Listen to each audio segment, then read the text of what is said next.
Press again, shall we?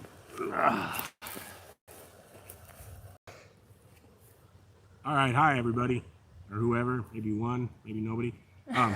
If I can, real quick, I need to get somebody to come back to me and tell me what the volume sounds like, or if you can even hear me at all.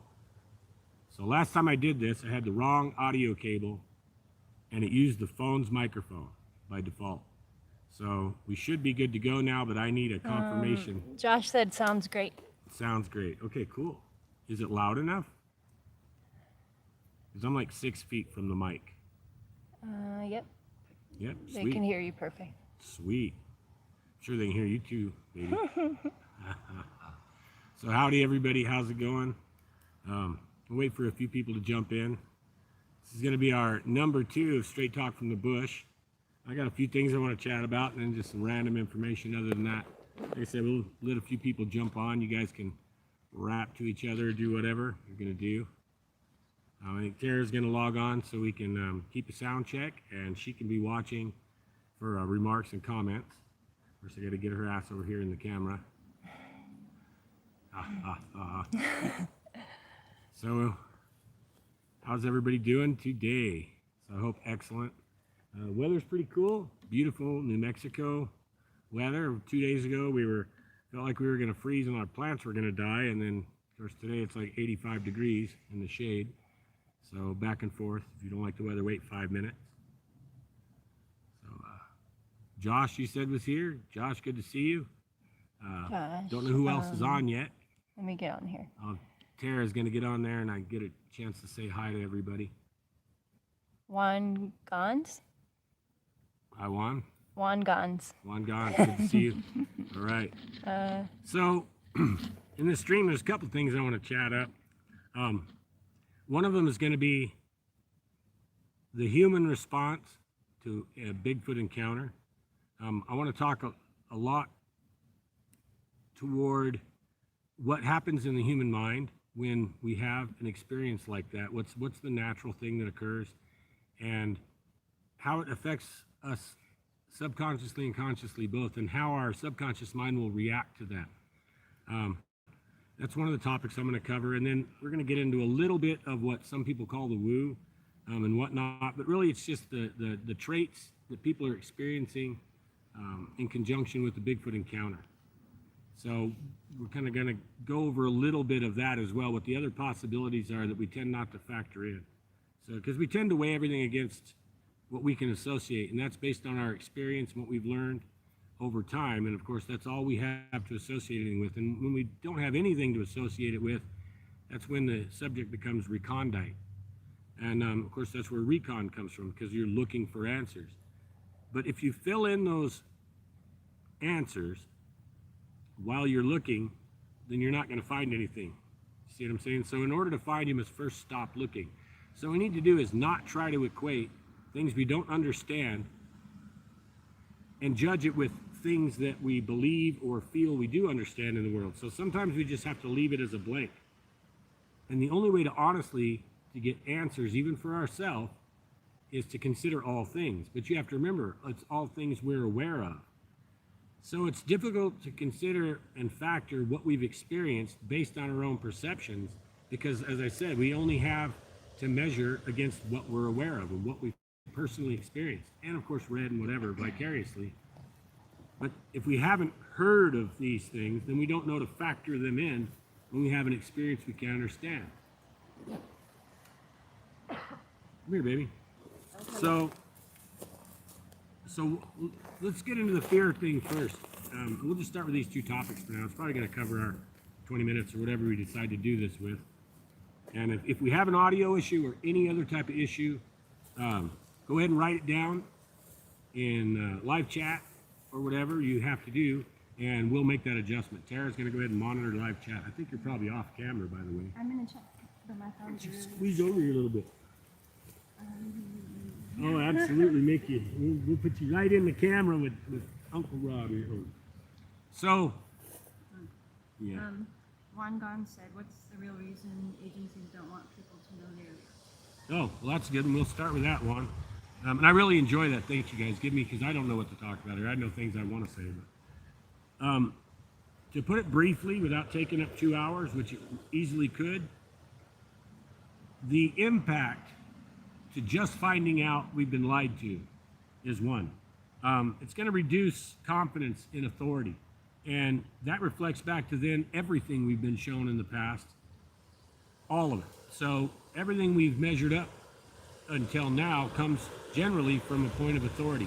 Well, when we find out that point's no longer valid, or that source is no longer valid for information, then we begin to weigh that against everything else we've ever heard or seen or studied or anything else. And then we go, wait a second, can I even factor that point in? Because last time it was a lie. This agency's been lying. What it does with Bigfoot in particular is it crosses so many boundaries. So everything from anthropology and archaeology to zoology to our historic fact to religious fact, which is theology, the socio-economic impact and things like this. So it touches base all across the board. So you can imagine the more that a fact or the understanding of something, the more it can affect across the board, the more dangerous that is if you're trying to maintain a fictitious, comfortable reality for everybody.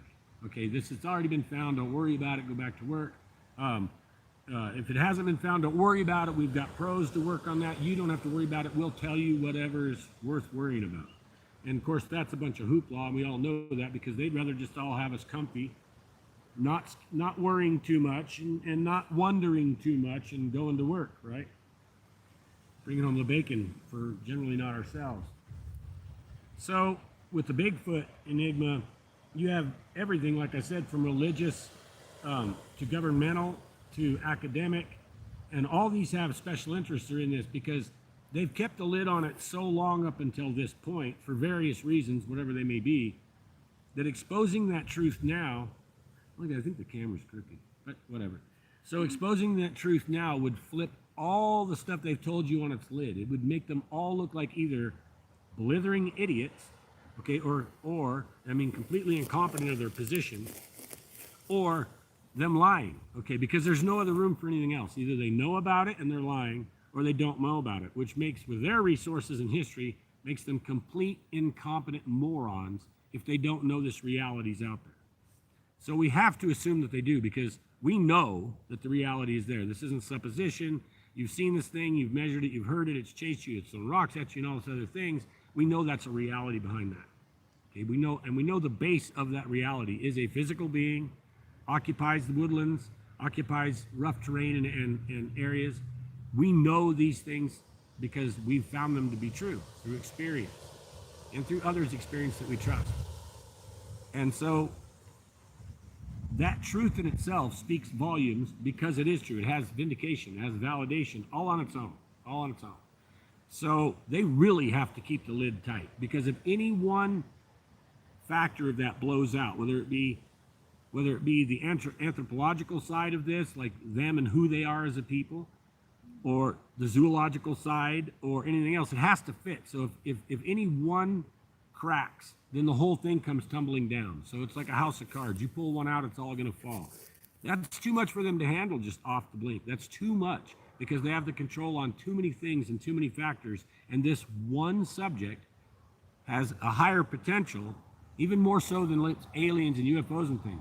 It has a higher potential for breaking so many paradigms, okay, and forcing people to actually look outside themselves. That's the big danger, is getting people to wake up. Because what if they wake up one day and say, wow, that's a people that lives on the mountain behind me, yet I'm here answering to my homeowners association, to my city government, my county government, my state government, the federal government, and rules and regulations about how I'm supposed to live, even what color I can paint my home. Yet there's a guy living around a mountain 2 miles away from me who has no stresses and no issues about that at all. Okay, what is his existence according to mine? Well, his could be described as free, but wait, I thought I was free. But if he's free, and I have all these hyper regulations and all these things that I have to live by within my own life, well, then how am I free? See, now that's a big question. You don't want anybody to ask, how am I free? I mean, because you think about it, jail or slavery or whatever, in a real comfy cell or a real big one, is easy to convince someone that they're not really captive, okay? But when you when you see someone free, truly free, and his paradise doesn't stop at the fence or with how much I can buy or where I can drive, then I have a perspective I can reflect from and go, my God, I'm not free. They don't want people to even go there. I mean, that's a big one just in itself. They just don't want anyone to even think about that. That's why, sure, if we're going to entertain the idea that Bigfoot exists, we're going to entertain this idea as a giant ape, because by God, then it doesn't make me even think twice about me. I'm glad I'm a human. I got a car to drive. The second it comes out that, no, that's a big species of human, well, then the instant reflection comes back that we begin to compare ourselves with that. So you'll find that the lid is kept on unless it's this or this. So as long as you have an informed skeptic, let's say, and you give him at least 30 to 40% of the airtime, oh, they're good with that, because you're going to represent all the skepticism out there, and it's going to reassert the skeptics. Okay, so they're good with that. You can do that. If you don't have that third party, that uninformed skeptic, okay, well then no, we don't even want to see you, because you might convince someone, and then they might start asking questions. Then they might say what else is real, and blah blah all the way down the line, right down to their church pasture, the next amount they tithe in the church, right down to saving this piece of property or that piece of property from land usage because the creature's there, the lumber industry and other things. So just to go and finish that up, Juan, those would be the primary reasons, and then everything else after that just kind of comes under play. So anything that weakens their position, okay, that leaves this in the realm of fantasy or myth, anything outside that's going to be out of the question. As long as it's within that, it won't be. And like I said, so it's basically fear is why it's kept, and fear of losing control of one thing or another. So that's what we're looking at as to He why. also asked if you think FBI or Men in Black are keeping an eye on the team, on you or the team. Well, yeah, I would imagine. That's like when we got shot at a few weeks ago. Come to find out, I actually know that landowner, and I didn't realize that was his place. That wasn't the landowner shooting at us. I mean, 29 rounds fired with prejudice at our direction. Almost hit me, guys. Whoever saw that the live stream, the Dinoglyph Recon live stream we did. It was a live stream I went over. Saw, in those frames, the bullet less maybe a foot over my head. Even though they kept coming by. That's the type of interference. So yeah, absolutely. I mean, I don't know what type of individual pulls over on the side of a highway, breaks out an AR and dumps 29 rounds, or actually I guess 10 and then reload, and then or 19 and then reload and 10 more. That's pretty blatant. That's pretty boisterous. And yes, I would say absolutely. I know we've been watched over the years because of our treasure hunting stuff and our finding of advanced ancient technologies, treasure, and this kind of stuff. And we've been real high on the surveillance tag for that. And of course, since Bigfoot as well, because they're so damn scared of this coming out. And that's why they also know that's why we're here. We want to bust the paradigm. We like being a thorn in the big boy's ass, so to speak, and really irritating them with good evidence, which is why we're so blocked. And I know we are, at least on the YouTube platforms and things like that. As far as Men in Black goes and stuff, since I stopped doing a lot of the, stopped doing a lot of the high-end, advanced ancient site research we were doing and some of that stuff, they backed off a little bit. But, if I make it public what we're going to go do, and we're about to go do an op, yeah, we almost always get interference. Now, online, I know absolutely, without a question, beyond question. What they've done to our viewing base, I'm down to now I post a video, if I don't do anything to enhance its viewing, even though we've got 2,800 subscribers, I get, 200 views in 2 days max. We used to get 1,100 in 2 hours. Now, there's no reason that should have changed. And now we'll max out is if I keep sharing something like on Facebook or some other third-party trip, okay, it'll keep getting views, but if not, zero. They'll just go to zero. Now, we're also watching our subscribers. The numbers just drop. We'll get 3 subscribers, they'll take off 1.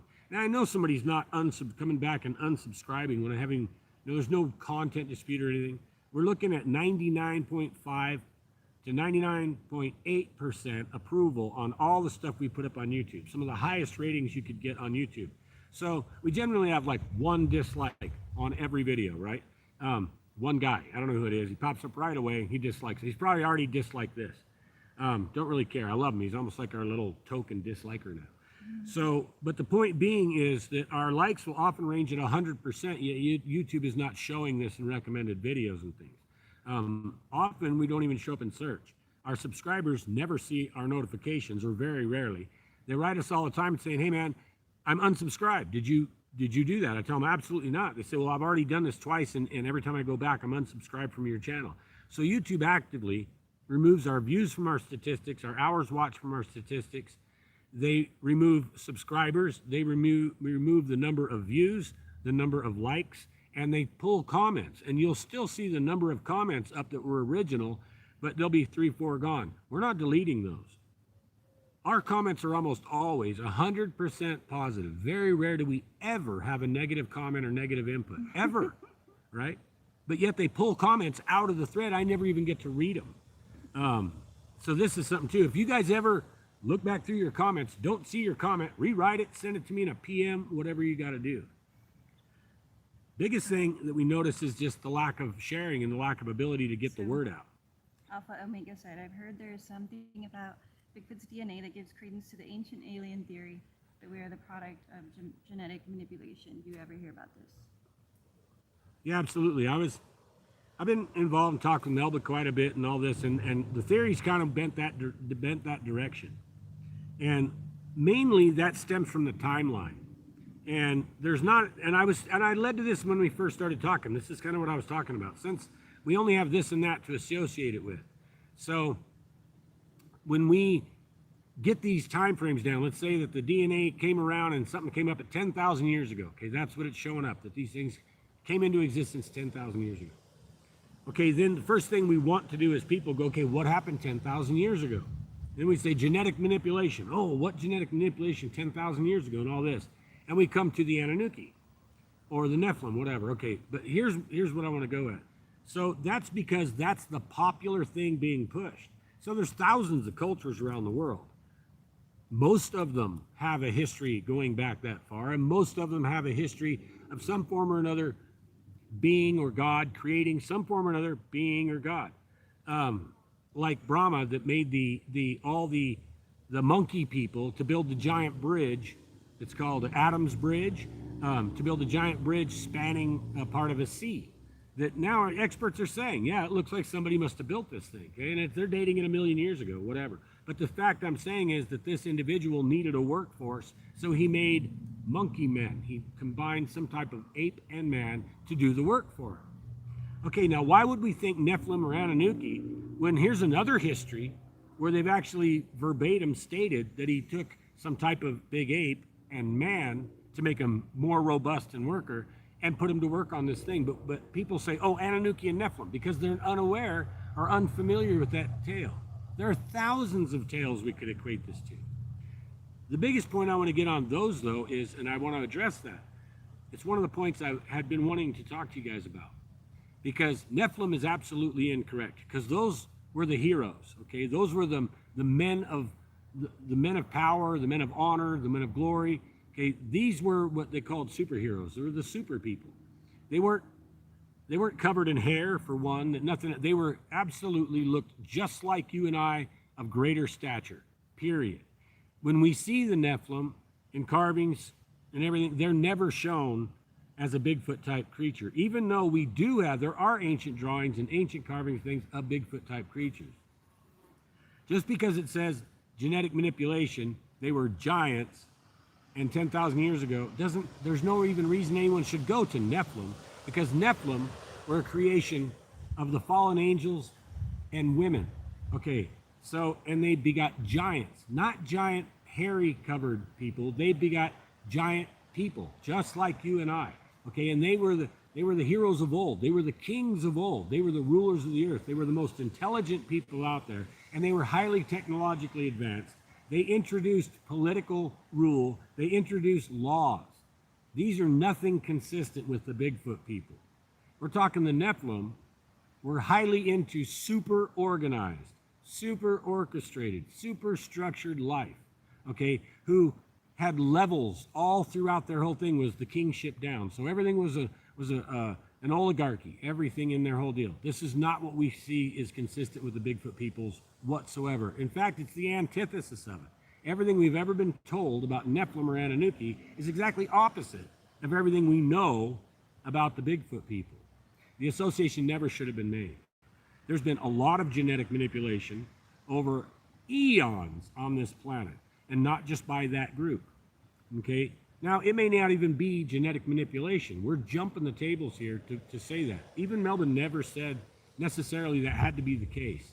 Okay? Because animals work in a little bit funny ways sometimes. There are many species of human that have existed.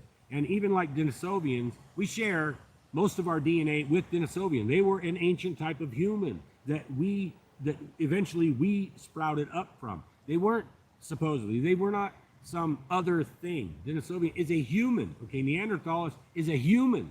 This is something you don't realize. If it's up on two legs, fully bipedal, comfortable on bipedism, and that's what it is, and it's a primate, it's a human. Okay, according to anthropology, it's a human at that point. So we have Neanderthalis, human. We have Denisovius, human. Then we get up to Homo heidelbergensis, right before us. Bigger, okay, much bigger than us. They had a higher vocal range, a lower vocal range, a higher hearing range, a lower hearing range than we do. Had a larger lung capacity and lung volume than we do, and they even had a larger brain capacity than we do.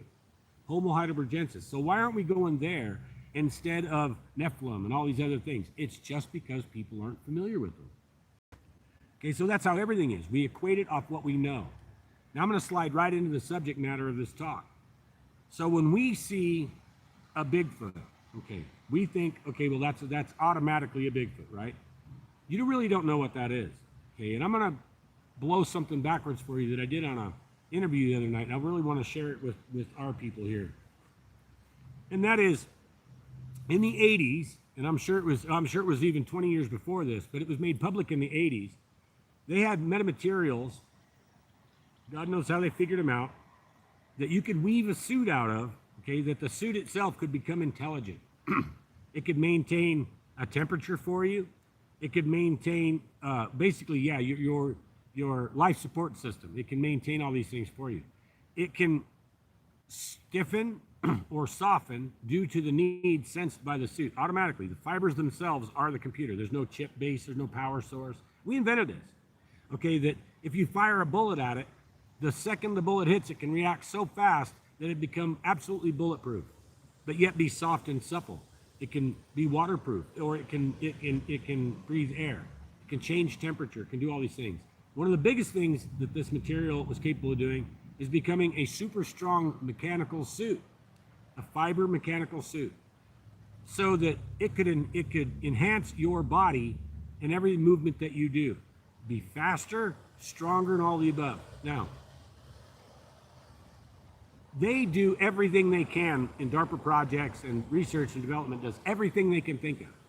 And to think for 1 second they couldn't be creative enough to go, look, okay, cool. We got this ability to make a big soft mech suit that can do all this crazy stuff, right? Even at the same time, they had fiber stealth technology that would broadcast whatever was behind it forward. These were in the early 80s. Omni magazine, Beyond 2000, these publications and shows showed these things. And then they just disappeared. Where'd they go? No one heard about them. Oh, now it's a big rumor. Do they have cloaking technology and all this crap in the military? We know this. They showed it to us in the 80s. Come on. How soon people forget. But then when these projects go into use, they stop all that, talk about them, and they put them into use. Now, let's just say with the combo technology of a big soft mechanical suit and technology to turn that mechanical suit basically invisible, I'm going to think as a developer, how do I utilize a big mechanical suit that turns my guy into a superhuman and all these things? And I'm going to say, wow, there's rumor and legend and history of these big furry guys all over the planet who have the ability to go anywhere they want to be anywhere they want to. Well, cool. I'll make my suit look like that. Okay, and by doing so, I can pop up anywhere I want. Poland, Germany, Russia, anywhere, Malaysia, anywhere I want to. And I can go infiltrate whatever I want to. And if I'm spotted, if I'm seen or anything else, guess what I am? I'm certainly not, an infiltrator coming in from some other country's government. No. I'm just one of those legendary Bigfoot things that they see. Now, if I can think of that, You're not going to tell me that the thousands of people that are paid just to think of these things haven't thought of that. And they have tried everything they've thought of. So we know through the fact of the existence of these technologies, okay, and the way that they operate, we know that at some point or another, a suit like this has been built. I don't see why it wouldn't be the best choice in the world for infiltration, for recon, or anything else. So to say that when we see a Bigfoot morph, cloak, walk into another dimension, and all these things, are we seeing a Bigfoot for one? Are we actually seeing it morph, cloak, walk into another dimension? We don't really have a clue what we're seeing because we don't have any information. Now there does exist information that says what it could be. So we have to, whether we like it or not, we have to factor that in. And I'll just use that as one example, just one example. And that example is actually highly likely. Highly likely. Now, I know that we've experienced probably hundreds of times now, dozens of times now, been in very close proximity. And we've backed Bigfoots into a corner where it got pretty precarious because what's a cornered animal gonna do, right? And they react the same way you'd expect them to react. Throw rocks, they try to intimidate you. It's their last little stand over there. They're not just disappearing because it's convenient and that they can. No, you can corner them and scare them, and then they'll retaliate against you. Same thing when one, and I'm saying this only because I understand physics, I understand quantum dynamics, and I understand also animal behavior. And if an animal, let's say that it had an alien craft and it's actually just an alien. Well, let's say it had an upset stomach and it's got diarrhea. Why would it just walk up and down a riverbed, extremating diarrhea all over the ground and things like this in freezing weather? Why would it do that? That's not comfortable. Have you ever been in that position? You got a horrible stomach ache and you got the runs or whatever and all this. You'd go home. You'd go somewhere comfortable. You'd go somewhere you could deal with it, into your craft, or you'd do whatever. You wouldn't stay out laying under a tree and go out in the riverbed and squat and go, Same with vomiting. And we've seen these things. We've seen where Bigfoot have had the runs, diarrhea. They're walking with the main group, having to stop every few minutes and relieve themselves. We've seen where they've had stomach ailment and been walking and had to vomit, got on all hands and knees and had to vomit. These are things that are not proud. They're things we never imagined. We never imagined that, okay? But yet they do that. But it doesn't factor in if they were some omnipotent being that could just walk into another world, into some comfortable place.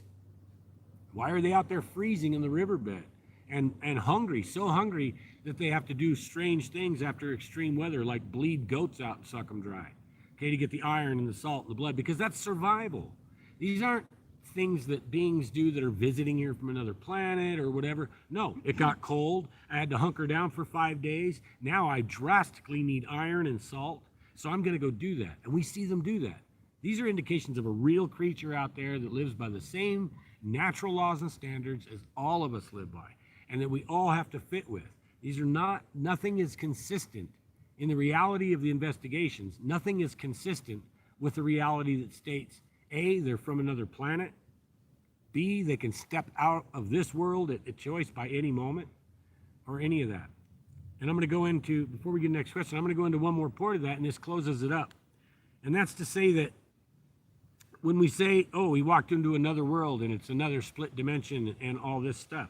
Okay, well, first you have to really learn about dimensional physics, because you're not here doesn't mean you can actually be somewhere else. It's like if there's no time for you to exist in here, then you're not here, but you're not anywhere else either. You're in between time, space. So that may be possible. Honestly, it may be possible, because human shaman have been able to do these things over the years and been recorded. So if we give any vindication or validation to Native American heritage, we have to accept that those things could be done. So could a Bigfoot elder, could a Bigfoot shaman do something like that? Yeah, it's totally possible. To think that they can do it just because they're the species they are, and that's the ability they have, and they're born with chromatophores in their hair that lets them change color like a cuttlefish or whatever. Why do we have to go there to all these crazy things to explain this? It's usually in science, it's the most likely explanation. Now, for the evidence we see, the most likely explanation is Bigfoot, scientifically speaking. we could conclude nothing else. But we can't conclude any of these other things that people are like literally arguing each other with. They're forming cliques over. Everyone's separating. They're getting in this house and bandwagon or this one and that one. And they won't. I'm going to tell you right now. Someone is perpetuating all of the woo. Okay? Because for one, to call it magic, woo, and special just tries to tell you that you don't have those abilities.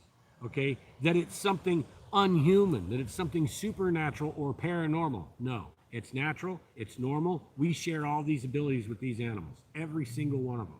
Every single one of them. People have done it forever. Everything from teleporting from one place to another to hiding in the open like the ninjas could. Dress in black, hide in a white hallway.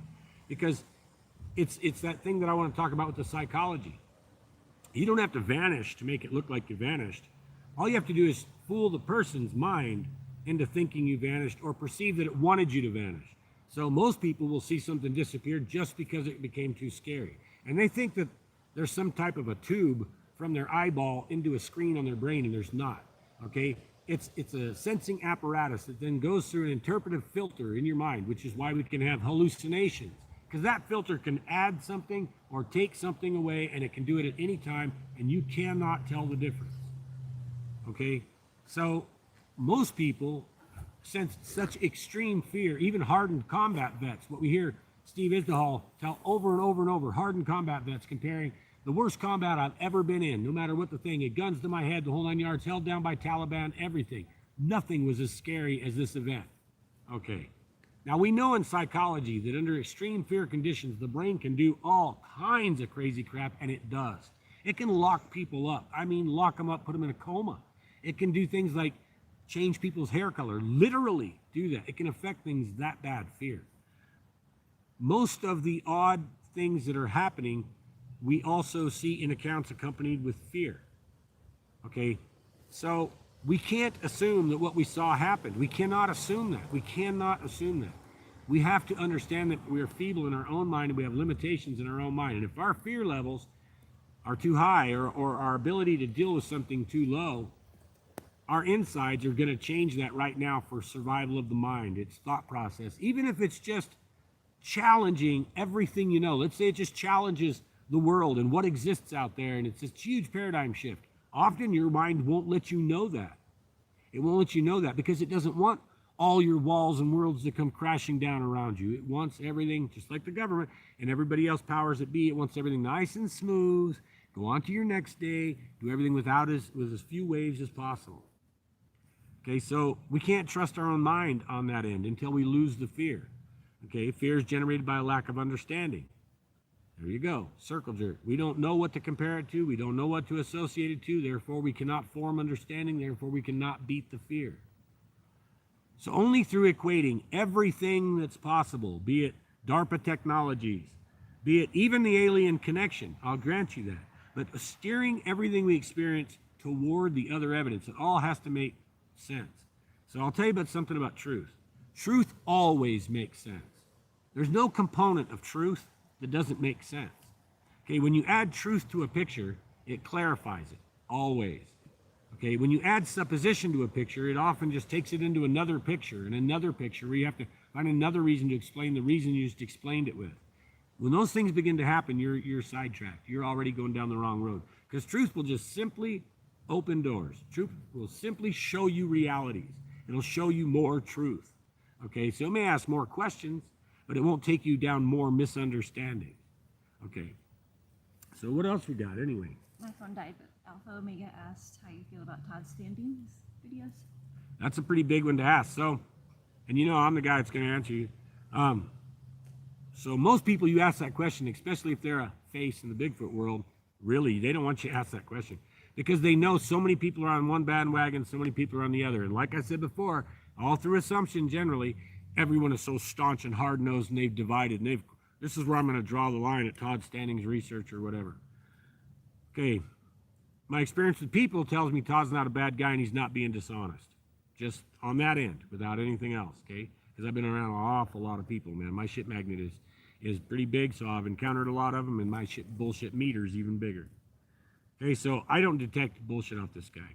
I detect someone who's yearning and reaching out very hard because he needs a vindication because he's trying to show you something that's gosh dang real. Now, he's used to people that don't believe in Bigfoot. Okay, he's not used to convincing researchers of what he found necessarily is true or false. He's trying to open the door so people who don't believe in Bigfoot or don't know about it find out about it, and he can open their eyes. I got nothing with Todd standing whatsoever. And I'm going to give you this right now. I worked in the movie industry since 2004, and I don't mean TV commercials and crap and little TV shows either. I mean feature films, big ones. Everything I ever worked on was feature until recently I did some little stuff. But I've seen makeup. I've seen the whole 9 yards. I know what it takes. For one, there's nobody going to carry a makeup kit on the side of a mountain that can do the stuff that we see in those frames. There's also no animatronic setup to date that can compete with that. Now, when movie studios and special effects gurus, okay, these creature gurus come up, and they cannot create something that convincing. They cannot do it. They've tried, even with CGI, we still readily identify it. It doesn't even, there's no consideration if that's real or not, okay, even with CGI, because human conception cannot meet nature's balance. When we think something balanced in nature, it looks balanced, right? Now, when I see Todd's video of the blinker, okay, of the little one, that's the one I'm going to talk about, all right? I see an animal in balance, okay, and I see a species of human. People love to, they show this measurement thing with Todd's face, and they got lines and stuff. And it's funny because they'll actually show the picture, but they don't even take time to look and say, well, the nose on the one would have to be cut off to fit. I mean, Todd's nose comes down farther, period. He'd have to cut his nose off to get in the costume. Sure, the parameters make sense, but what's interesting about that is there's more deviation in general human beings than you're allowing between a human and a Sasquatch. That's insane. To expect that it would be much different is nuts, because this is a species of human. No two look alike in that sense. And here you are, you've got people trying to compare this with Todd's face itself. But I could overlay 100 faces like that. Matter of fact, what was it? Just Zuckerberg and Polanski, the Washington's press secretary.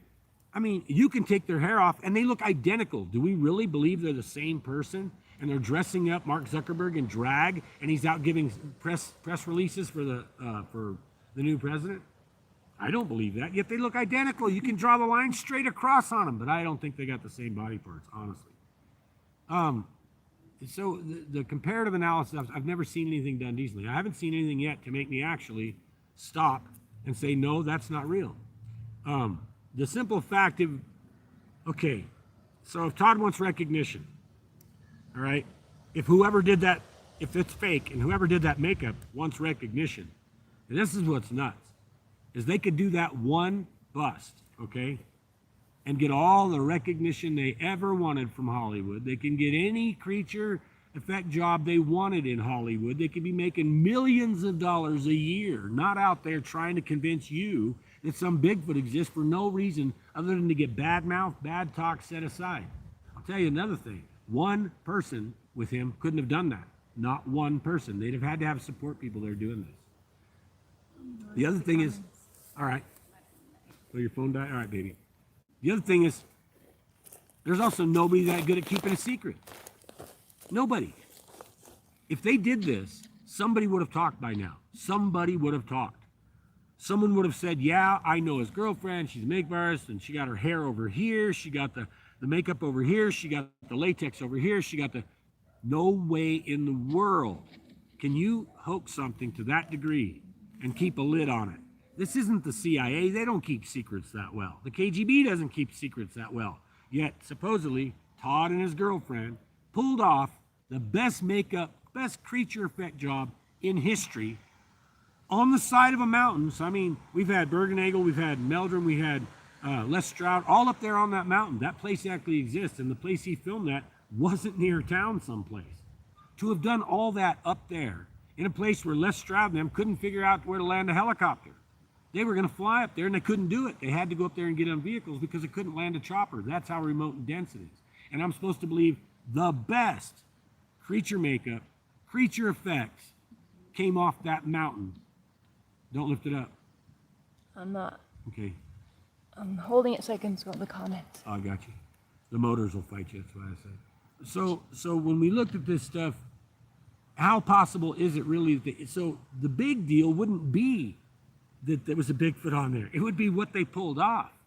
So we just have to measure and equate. I can't say yay or nay on any of it. I haven't been up there. I haven't seen his Bigfoot. I've seen Bigfoots. And I'll tell you right now, they look a lot more like that than 99.999% of all the renditions I've ever seen by anybody ever done. What he filmed looks like what we've seen. Looks a little mellower, maybe like it's a young one. It has more of a childish face and look to it because the adults look so hardened. Okay, at least the ones we've seen look hardened. They look hardened. You know, you can tell they've been out there like old Native Americans. They look hard. So other than that, though, I mean, it's completely consistent.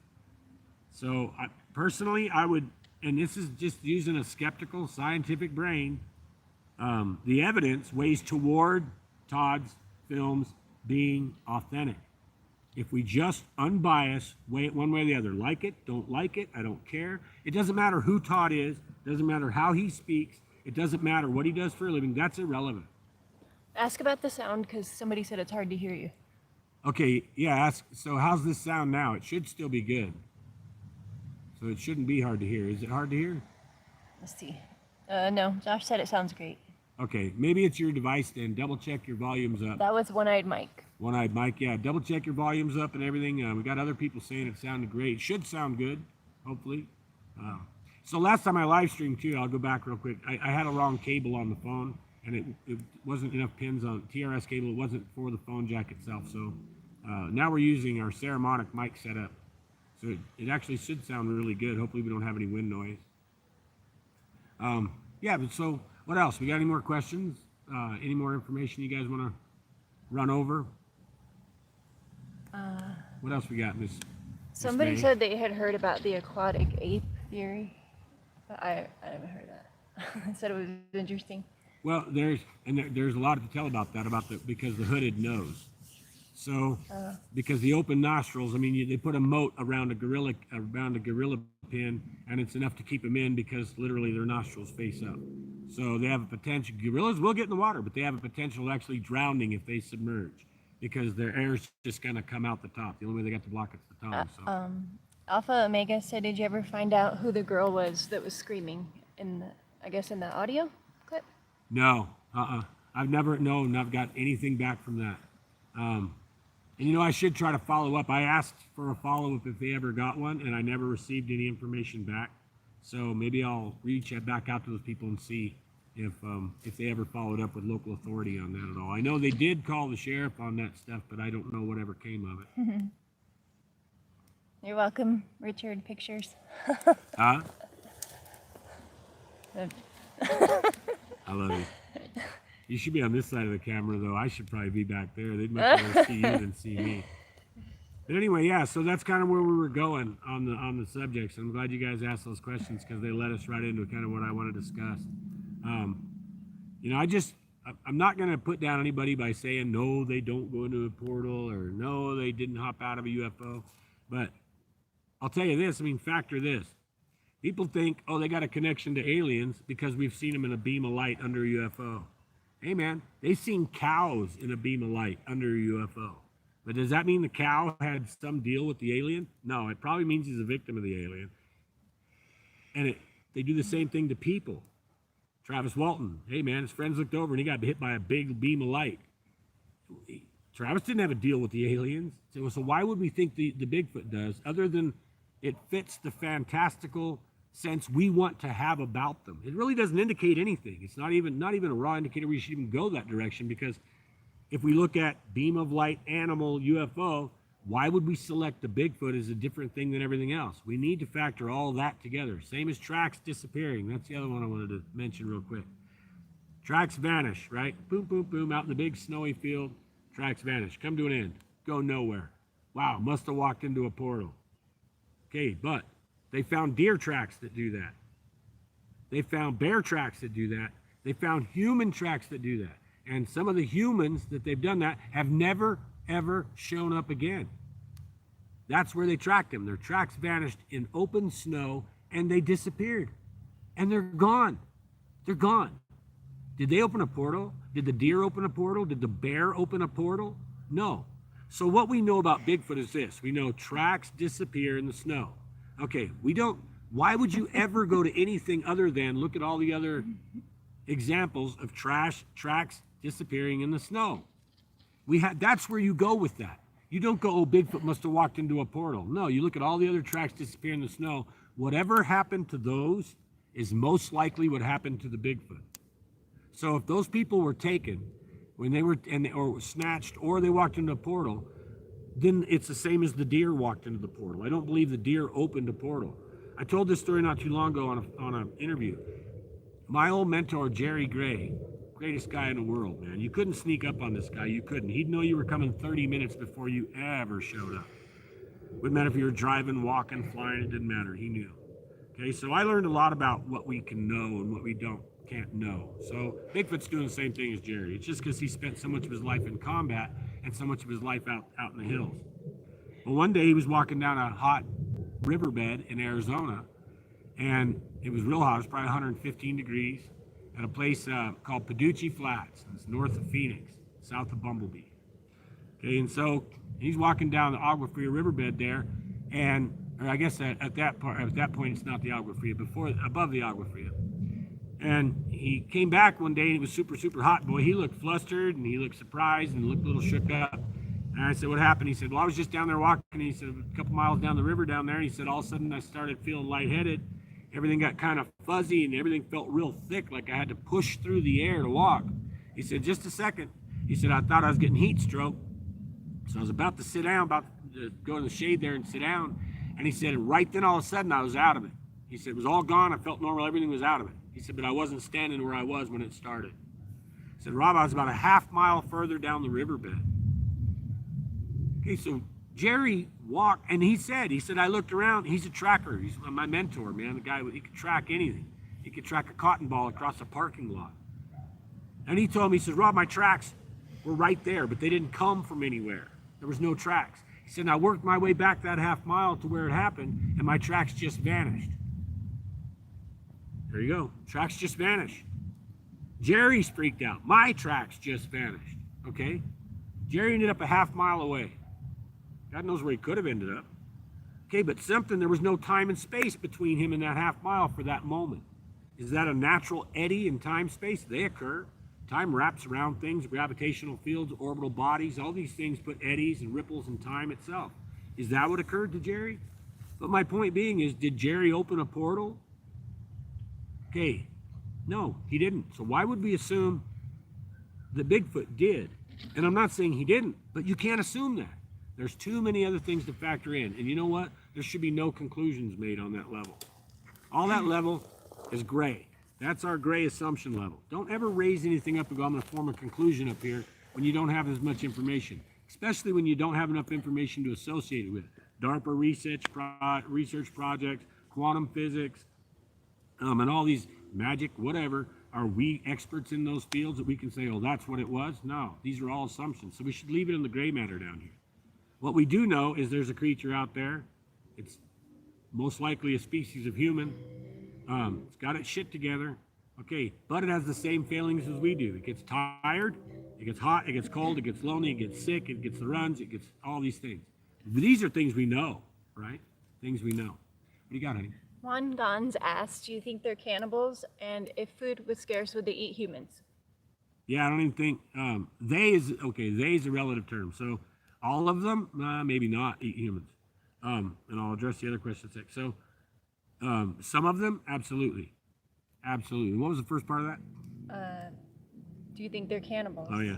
So, yeah, I think they can be. Now, cannibals meaning they eat their own, or cannibals meaning they eat humans, like us humans.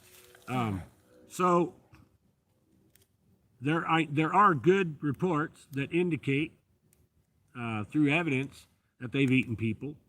I can't imagine they wouldn't. Hell, people eat people every once in a while. Most animals won't, in general. A pig will. A black bear will. A mountain lion will gnaw on you for a while.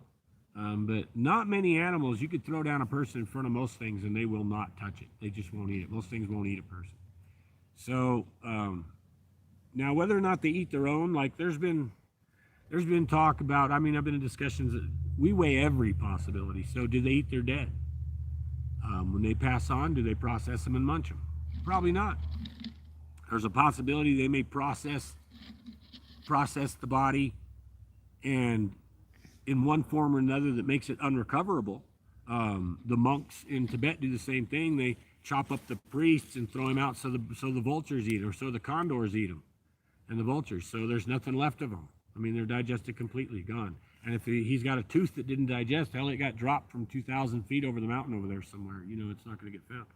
So I don't necessarily think that they're cannibals as far as consuming themselves, but I do think that survival is a big deal. Hunger is a big deal. And you can have some pretty screwed up brains out there, just like people that would see people as part of the diet. Yeah. Richard asks if you're in touch with any of the Aussie researchers. That they seem to have a lot going on. I had been in the past. I've been reached out by a couple of them early in the years when there wasn't a whole lot of Yowie research going on. Not direct research. When it first kind of kicked off, I don't know, 2012 or whatever, got more attention, more people out there doing it. Then I was contacted by a few guys down there that were having some really, really good success. But not intimately. I don't stay in contact or, have phone discussions and things like that with them. Of course, I'm out of the loop on 90% of the Bigfoot world anyway. We've been here since the get-go, and we're still, we're never mentioned, we're never talked about, at least that we know about. We're almost censored, blacklisted, so we're really not in communication with too many others. Are dogmen just misidentified Bigfoot? That's what I think.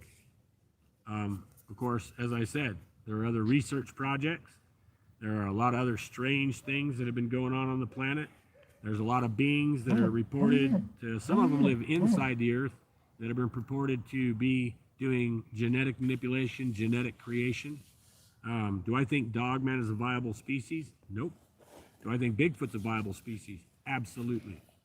Do I think most of the dogman reports are more than likely misidentification? Yeah, I do. At the same time, there's been purported dogman DNA. Okay. So to think that is not counter disinformation being fed to the people to discredit them, even if the DNA exists in a laboratory, that could be combined and made with high-tech DNA science and physics, and be delivered to somebody as a researcher. They could test it and say, this is what I got, and then get completely blacklisted. So personally, I on the dogman side of things, I think, I've read hundreds of accounts.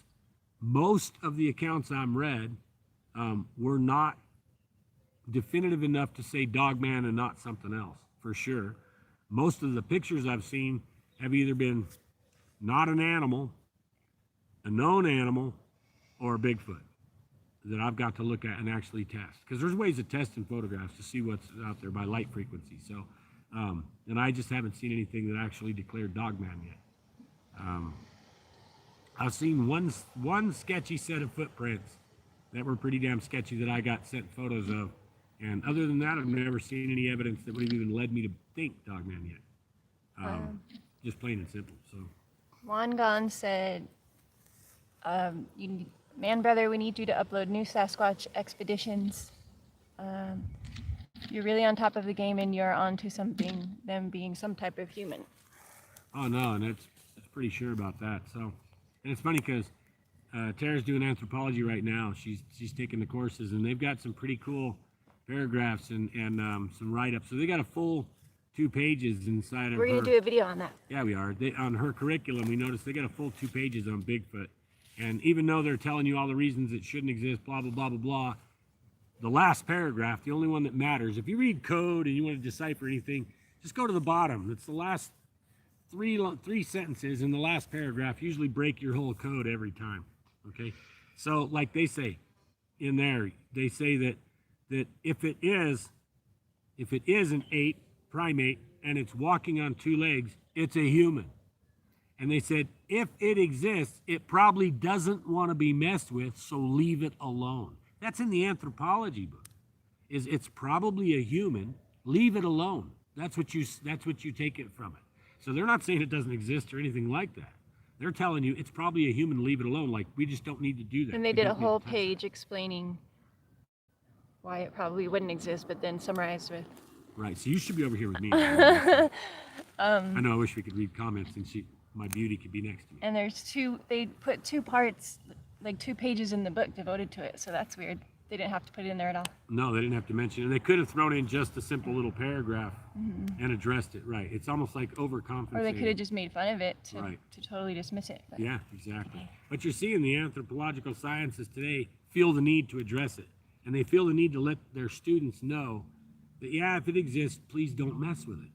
That's like, don't study it. What in science ever tells you it might exist, but don't study it? Nothing in science says that. Science is studying what you think might exist or not exist. That is science. Without doing, there's no science. So that tells you a lot right there. What else we got, baby? Let's see here. I think the battery's getting low. Probably is. Someone said, have you ever studied Egyptian hieroglyphs containing dogmen and the account of a warrior dogman race from the East, China, Mongolia? Yeah, now that whole trip into Mongolia, I can't really get into detail on it, but yeah, I have heard of that. And like I said before, there's been a lot of entities out here doing a lot of genetic stuff, a lot. And absolutely, and the first part of that question, remind me. Have you ever studied the Yeah. Egyptian? Okay, so and what you're talking about is Anubis. So when it comes to the Egyptians, they didn't believe in dogman. There's no written thing about dogman. There's Anubis, and just like Toth, who's an ibis. Okay, so and certainly I don't believe that he was a man with a bill that was 3 feet long. But they're talking. That's because he was a scribe. Okay, and so the ibis is the symbol for scribe. So when we look in Egyptian. It's a metaphoric, symbolic language. Okay, so Anubis doesn't mean dog man. It's not the dog part. It's the cunning trait of a dog. And it's not a dog, it's a jackal. And something we need to touch base on, a jackal isn't a dog. Okay, so a jackal's a different breed. It's a different thing. It's not a lobo. It doesn't come from a wolf. Okay, it's a different animal. That's like saying a hyena is a canine or a dog. No. Hyena is closer to a cat. Okay, so that's the other thing I was going to get to. If a dog man exists, and it's human, whatever, then it's likely primate. Okay, there are many primates that I could show you the face of, and you couldn't tell, like in a profile, you'd think it was a dog. Okay, because they have longer snouts than some dogs. Look at a baboon. A baboon looks like a dog, and a little bit like a person. Okay, so we got a truck sneaking through. Try it. Back over here. So when we look at like even a dog man, why would somebody go to canine when there are primates that look just like dogs? Okay, I mean, so to me, yeah, there's an absolute possibility there's a dog type of entity out there like that, but it's more likely going to be something off the baboon trip, or one of those. Even like a lemur. Hell, look at a lemur. A lemur's face looks like a damn chihuahua almost. I mean, they don't look anything like a monkey's face, right? Somebody said, what about NM shadow seekers? They seem pretty real. NM Shadows. or MN? NM, New Mexico shadow seekers? I have not even run with those guys, That's so I don't know. Woods and me asked that. Huh. So like I said, we're so much into doing just hardcore in-depth research and not into the Bigfoot trip that I really don't even know who a lot of these groups are, to be honest with you. And I almost feel bad because people would then think, well, you must not really be into the Bigfoot. No, I'm into Bigfoot, and I guarantee you Bigfoot doesn't know how many of these groups there are either. And I apologize for calling it Bigfoot to the people that offend somehow or another. I went over in the last video that I did, Straight Talk from the Bush, that you couldn't hear. I went over a lot about Sabe and this pretentious crap about that terms matter, and they don't matter, okay? Because if I change the word to Sabe and I'm trying to get the word out to the public about what exists and doesn't exist in the lies we've been told, and I say, well, they've been lying to us about Sabe for the last 100 years. What's that going to mean to anybody? No, I mean, trust me, the amount of people that know the word Sabe for Bigfoot are so small they're immeasurable compared to the amount of people. So I use the terminology that's going to be understood the most, not the most politically correct, because I'm scared of offending somebody. 7%. What are we at, 7? 7%, yeah. Yeah, so phone's at 7%. It's liable just to KO on us at any time. So Wait, anyway, have you ever experienced anything paranormal out in the field, like orbs? big time. Absolutely. That's from Alpha Omega. Yeah, absolutely, and big time. Yeah, orbs, aliens, ghosts, all of it. And I don't mean like, I mean like aliens, like actual aliens. And yeah, I've photographed real orbs. I mean, the kind of orb that's this big that leaves a shadow on the ground from the flash, yet self-illuminates. So not dust particles. Yeah, absolutely. Doing high-end treasure and ancient stuff big time, because almost all those places are haunted by something insanely crazy, whether it's of this earth or not. I've seen a lot of people taken over by fear, anger, and things that weren't even their own emotions. Like I said, we got a few percent on the battery. I can't go into a whole lot. I will, though, in the future. But just to talk, you know, on the way home from the hospital, there was 2 UFOs when I was born. There was 2 UFOs floating over the house that they saw. And then my first one that I remember was when I was 11 months old, and they continue through pretty much my whole life. Even though I don't really go into the UFO thing too heavy, yeah, I've seen hundreds, videoed, photographed, and the whole 9 yards, lots. We're basically sitting in UFO Central right now. It's just a place nobody knows about. But yeah, and I'll get into more of that, and I'm glad you asked about that, because most people, I've never really shared my paranormal history at all, because I wanted people to take me, the general public, to take me serious, so I haven't even opened up those doors. And yet here I am working on Bigfoot, right? So, what else we got, baby? What is your hypothesis on how the Bigfoot branched off from the primate family tree and evolved separately from Homo sapiens, being both upright and bipedal? You know, I can't form a conclusion. I just have a lot of guesses, and I really don't want to go too much into detail on the guesses, because that's all they are until we get more information. I will say this, though. Thinking that what we know right now from the fossil record is a true representation of how many human-type species there were is just horrible. It's horrible. The chance of anything fossilizing is so rare, it's ridiculous. Even bone fragment remnant is so rare, it's like crazy. When we talk about Homo heidelbergensis, all we have is a couple little pieces. Yet there was a whole race.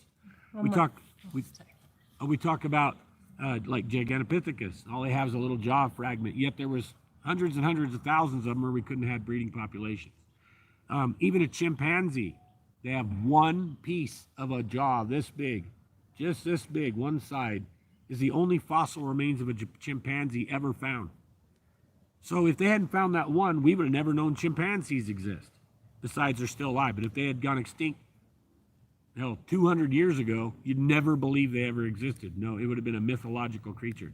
So fossilization and the bone record is such a horrible representation of what could have existed that I don't think we can actually form a timeline on where they came from and how they branched off, because I don't think we know enough about how many human ancestors were out there. I just don't think we have the record complete enough to even begin to find where the branch cut off. If this dies, will it still? It should still upload if it dies. Yeah, it'll finish up in YouTube. It should. Do you want one more question? Yeah, we can go until it dies. I don't care. Let's see. But you should be able to touch it without doing that, because the motor should compensate. CRISPR DNA technology used to combine human and ape DNA. I wonder if black budget projects have made some of these creatures. Well, that's what I was saying. Through DARPA research and stuff, this stuff, you remember that these scientists that forefronted all this work were all German scientists we got during World War II. They were already doing experiments on every level they could. Now, as soon as you're getting into the early genetics of the 60s and through 70s, you know DARPA projects working, basing off those guys on our defense laboratories were trying it. And they don't have anybody to tell them they can't make a chimera. They just don't. And the thing is, they're usually not so loose as to let anything out either. I mean, experiments like that are almost always destroyed when they're done with them. So I'm not sure we'd be seeing stuff that like got free or got loose, but possibly something they've been working on, even mechanical, robotic creatures. I mean, or whatever. Somebody said, and then CERN was created. And then CERN was created. Oh, no shit. Yeah, no doubt. Some crazy shit I've heard and seen about CERN. You never know what to believe. It just kind of goes round and round. So, but I think we're probably good today. I want to keep these somewhere around 20 minutes, 30 minutes long. and try to keep doing this more now. And About an address- hour. Half hour, good. Hour. Oh, we're in an hour? Yeah. Wow, that's insane. So I can talk math. So I do want to say this though. You guys want to see more field research? You're going to see more field research.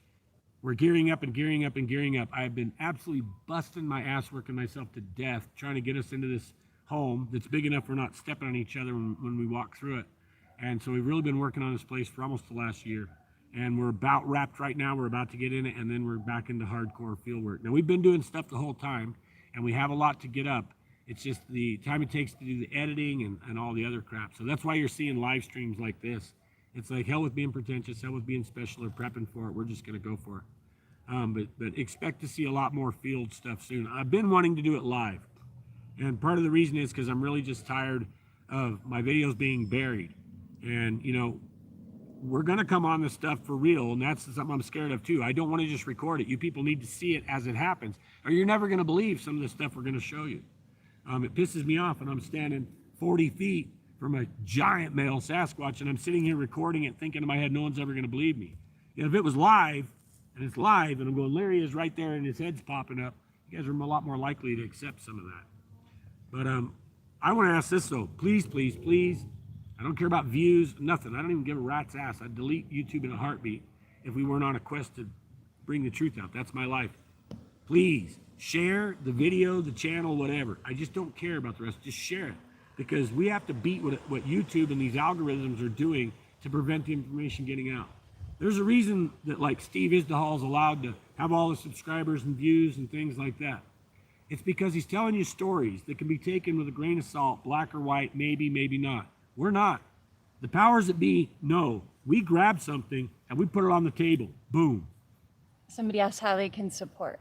Tell them about the Patreon. You can check on the channel. There's a link to Patreon. I'll also go back and I'll throw it into the description after we're all done tonight. I'll go back in and put it on there. But you can look on our YouTube channel at the banner on the cover picture there. There's a little banner on the right side, and it'll have a P. That should be our Patreon link. We also have PayPal, just however. We wouldn't accept anything, but the tech nowadays and everything it takes to get this out to you guys, yeah, we definitely will accept the support now and put it to good use. That's a fact. There are plans we've got that we're trying to kind of set budgets aside for so we can do some little more in-depth expedition work. So. Promote the conference in July. Oh yeah, and Tara reminded me. So we're doing a conference in Michigan on July 17th in Ann Arbor, Michigan at the Wyndham Convention Center.